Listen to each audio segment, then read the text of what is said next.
வணக்கம். இது உங்கள் ரோஜாவின் சமையல். இப்போது வீட்டிலேயே எளிமையாகவும் இயற்கையான முறையிலையும் பாத்திரங்கள் கழுவும் டிஷ்வாஷ் எப்படி செய்யலாம்னு பார்க்கலாம். இதோட அனுபவத்தை நான் வீடியோவில் எண்டில் சொல்கிறேன். இப்போ எப்படி செய்யலான்னு பார்க்கலாம். இதுக்கு முக்கியமாக எலுமிச்சைப்பழம் தான் அதிகமாக தேவைப்படும். ஏன்னா இந்த எலுமிச்சைப்பழத்தை வச்சு தான் இந்த டிஷ்வாஷ் பண்ண போகிறோம். இதுக்கு இந்த எலுமிச்சைப்பழம் மரம் இங்கே இருக்கிறதுனால நான் இதை ட்ரை பண்ணுறேன். அதுக்கப்புறமா இதை நம்ம ஜூஸ் போடுவோம்ல, அந்த தோல்லாம் கூட எடுத்து வச்சுக்கோங்க. இது சோப்பு காய்ங்க. இது நைட்டே ஊற வச்சிடணும். சும்மா ஒரு வாட்டி அலசிட்டு அதை ஊற வச்சுருங்க. காலையில் இருந்தோன்னே அது நல்லா ஊறி இருக்கும். அது ஊறின அந்த தோல் மேலே இருக்கும் பார்த்தீங்களா, அப்போ தான் ஈஸியாக இருக்கும் எடுக்கிறதுக்கு. அந்த தோல் எடுத்துகிட்டு உள்ளே இருக்கிற விதையை தூக்கி போட்டுடணும். அந்த தோல் தான் நம்ம இப்போ யூஸ் பண்ணி எடுத்துக்கணும். அடுத்து வினிகர் ஒரு அரை கப்பு. உங்கள்கிட்ட என்ன வினிகர் இருக்கோ அதை யூஸ் பண்ணிக்கலாம். ஒரு அரை கப் அளவுக்கு எடுத்துக்கோங்க. அடுத்து கல்லுப்பு 2 டீஸ்பூன் அளவுக்கு எடுத்துக்கோங்க. அடுத்து பேக்கிங் சோடா 2 டீஸ்பூன் அளவுக்கு எடுத்துக்கோங்க. தண்ணி அரைக்கிறதுக்கோ வேக வைக்கிறதுக்கோ தேவைப்படும். அதுவும் எடுத்து வச்சுக்கோங்க. இப்போது வேக வைக்கிறதுக்கு பெரிய பாத்திரம் எடுத்துக்கோங்க. அதில் எலுமிச்சைப்பழம் தோல், அதுக்கப்புறமா சோப்பு காயெல்லாம் உரித்து அதில் போட்டுக்கோங்க. எலுமிச்சைப்பழம்லாம் கட் பண்ணி சேர்த்துக்கோங்க. பாதி எலுமிச்சைப்பழம் உங்களுக்கு நல்லா இருக்கிறதுலாம் இருக்குது பார்த்தீங்களா, அதெல்லாம் எடுத்து ஜூஸ் எடுத்து வச்சுக்கோங்க. இப்போ சமைக்கிறதுக்கு ஜூஸ் போடுறதுக்குலாம் அதை நீங்கள் யூஸ் பண்ணிக்கலாம். அடுத்து சோப்பு காய் ஊற வச்சுருந்த தண்ணியையும் சேர்த்துக்கோங்க.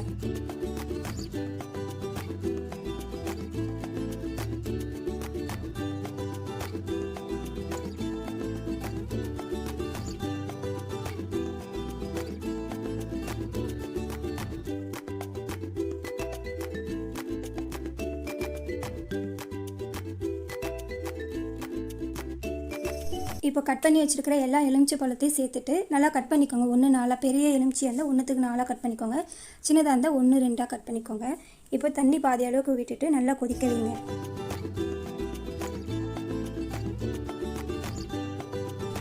இது கூடவே 2 டீஸ்பூன் கல்லுப்பு சேர்த்துக்கோங்க. இப்போ நல்லா கொதிக்க வைங்க. குக்கரில் வைக்கிறதா இருந்தால் 3 விசிலுக்கு வைங்க. நீங்கள் கொதிக்க வைக்கிறதா இருந்தால் ஒரு 20 நிமிஷத்துக்கு கொதிக்க வைங்க. மூடிலாம் போட்டு கொதிக்க வைக்காதீங்க. மூடி போடாமே கொதிக்க வைங்க. ஏன்னா பொங்கி வந்துடும். நீங்கள் விட்டுட்டு போயிடக்கூடாது. மூடி போடுறதா இருந்தால் கூட பக்கத்துலேயே இருந்து பார்த்துக்கோங்க. கொதிக்க வைக்கும் பொழுது குறைவான தீயிலே கொதிக்க வைங்க. இல்லைன்னா பொங்கி வருது, அதனால தான்.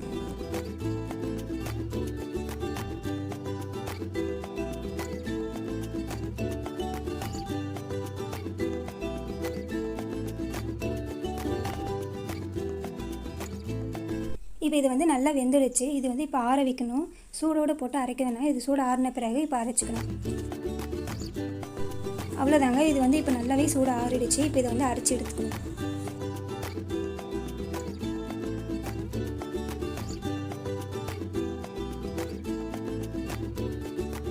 அரைக்கும் பொழுது கொஞ்சம் தண்ணியும் வினிகர் பாதி சேர்த்து அரைச்சி எடுத்துக்கோங்க. அரைச்ச பிறகு பாருங்கள், உங்களுக்கு திப்பி திப்பியாக இருந்தால் இன்னும் கொஞ்சம் தண்ணி சேர்த்து அரைச்சிக்கோங்க.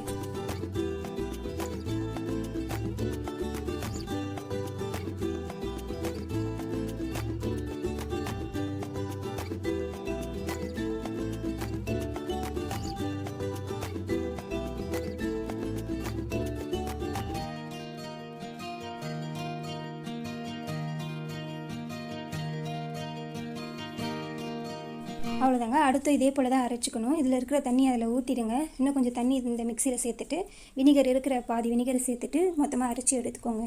தண்ணி பத்தலைன்னா கொஞ்சம் தண்ணி ஊற்றி அரைங்க.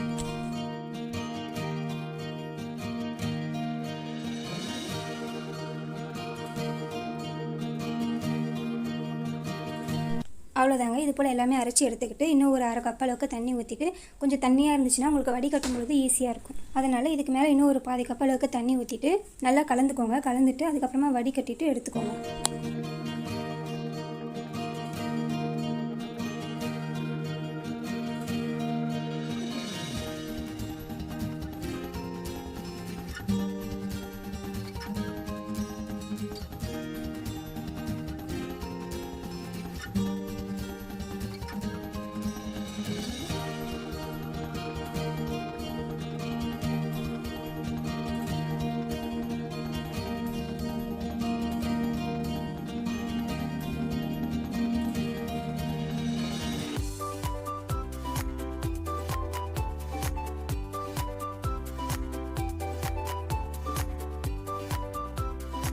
அவ்வளோதாங்க. இது ஒரு வாட்டி சும்மா மிக்ஸ் பண்ணிவிட்டு இதை நல்லா கொதிக்க வைங்க.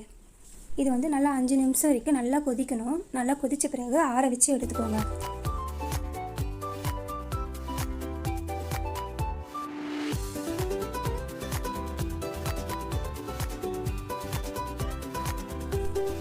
இப்போ இது வந்து சூடு சுத்தமாக இல்லை, நல்லா ஆறிடுச்சு. ஆறின பிறகு பேக்கிங் சோடா வந்து 2 டீஸ்பூன் அளவுக்கு சேர்த்து நல்லா கலந்து விடுங்க. கலக்கும்போது கொஞ்சம் நிறையா வரும், அது வெளியே வராமல் பார்த்து மெதுவாக கலந்துக்கோங்க.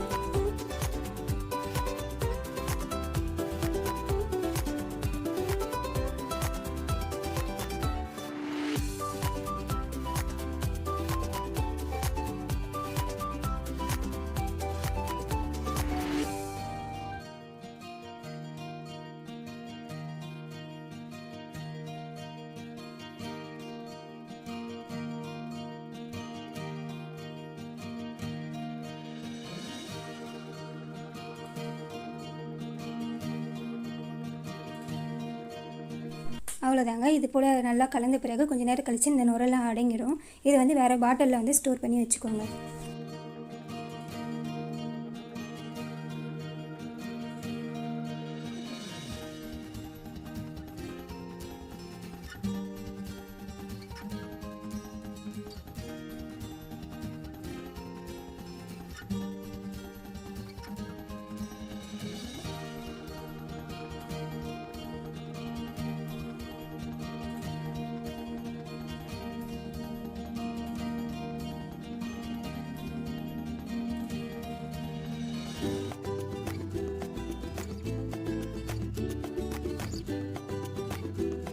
இந்த டிஷ்வாஷ் வந்து நான் ஃபஸ்ட் டைம் இப்போ தான் பண்ணேன். இதை நான் யூஸ் பண்ணி பார்த்தேன். இந்த சாமான் எல்லாமே இதில் தான் துலக்கினேன். நல்லா சூப்பராக இருக்குது, அதில் எந்த குறையுமே இல்லை. நல்லா விம் லிக்யூட் மாதிரி நல்லா க்ளீன் ஆகுது. ஆனால் நுரை மட்டும்தான் வரமாட்டேங்குது, அது மட்டும்தான். மற்றபடி க்ளீன் பண்ணுறதுல எல்லாமே நல்லா பர்ஃபெக்டாக இருக்குது. நான் வந்து வீட்டில் இந்த வேஸ்ட்டாக போகிற அந்த எலுமிச்செல்லாம் வந்து எடுத்து பண்ணேன். இது வந்து ஒரு 25 எலுமிச்சை மேலே இருந்துச்சு. அதிலேருந்து ஒரு 800 ml அளவுக்கு இந்த லிக்விட் வந்துச்சு. இது வந்து முக்கியமாக இந்த பூஜை சாமான்கள் துலக்கிறதுக்கு தாங்க முக்கியமாக யூஸ் ஆகுது. அதுக்கு தான் கரெக்டாக இருக்குது. இந்த புளி போட்டு துலக்கினா எப்படி இருக்கும் அந்த மாதிரி புளி கூட நம்ம எலுமிச்சை கலந்து துலக்குவோம்ல, அந்த ஸ்மெல்லு தான் வந்துச்சு எனக்கு. நல்லா சூப்பராக இருந்தது. எனக்கு வந்து இந்த பாத்திரங்களை துலக்கிறத விட இந்த பூஜை சாமான் துலக்கிறதுக்கு தான் பொருத்தமாக இருக்குது. ஏன்னா நான் வந்து பீதாம்பரி பவுடர் தான் யூஸ் பண்ணுவேன். அப்போ வந்து நகைலாம் அப்படியே வந்து கீறி தேஞ்சு போகிற மாதிரி இருக்கும். இந்த லிக்யூட் வந்து எனக்கு யூஸ்ஃபுல்லாக இருக்குது. நான் நெக்ஸ்ட் டைம் வந்து இந்த லிக்யூட் தான் பண்ணிக்குவேன். ஆனால் நான் சாமான் துலக்கிறதுக்கு வந்து நான் எப்படியோ விம் லிக்யூட் தான் வாங்குவேன். ஏன்னா அது வந்து நுரை வந்து துலக்கிறதே பழக்கமாயிடுச்சு. நமக்குன்னு சொல்ல முடியாது, நீங்கள் யூஸ் பண்ணி பாருங்கள், அப்போ தான் உங்களுக்கு தெரியும். அதனால் எனக்கு செட் ஆகலை. அதனால் நான் சாமான் துலக்கிறதுக்கு இந்த பாத்திரங்கள் துலக்கிறதுக்குலாம் வந்து நான் அதை யூஸ் பண்ணிவிட்டு இந்த பூஜை சாமான் துலக்கிறதுக்கு கூட நான் இது பண்ணிக்கலான்னு இருக்கேன். அடுத்து நம்ம தண்ணி குடிக்கிறதுக்கு யூஸ் பண்ணுற இந்த செம்பு பாத்திரம் அதெல்லாம் வந்து இதில் துலக்கிக்கலாம். கெமிக்கல் இல்லாமல் நம்ம துலக்கிட்டு, அதாவது பயம் இல்லாமல் அந்த தண்ணி நம்ம குடிக்கலாம். ஏன்னா இந்த டிஷ்வாஷ் வந்து நம்ம சமைக்கிற பொருளை வச்சு தான் நம்ம இதை பண்ணுறோம். அதனால் நம்ம பயப்பட வேண்டியதில்லை. ஆனால் இது வந்து சீக்கிரமாக காலி ஆகிடும். இந்த டிஷ்வாஷ் வந்து நம்ம சாப்பிட்ற பாத்திரங்கள் அதை துலக்கிறதுக்குலாம் கட்டுப்படி ஆகாது. இது வந்து சீக்கிரமாக காலி ஆகிடுது. அதனால் இது வந்து இந்த மாதிரி பூஜை சாமான் ரொம்ப ரேராக யூஸ் பண்ணுற சாமான்கள் துலக்கிறதுக்கு மட்டும் நம்ம இது செஞ்சு வச்சுக்கலாம். அவ்வளோதாங்க. இதுதான் என்னுடைய அனுபவம். நான் வந்து எண்டில் சொல்கிறேன்னு சொன்னதை நான் சொல்லிட்டேன். இந்த வீடியோ பிடிச்சிருந்தால் சப்ஸ்கிரைப் பண்ணுங்கள். என்னோட அடுத்தடுத்த வீடியோ பக்கத்தில் இருக்கிற பெல் பட்டன் கிளிக் பண்ணி ஆல்ல செட் பண்ணிக்கோங்க. தேங்க்யூ.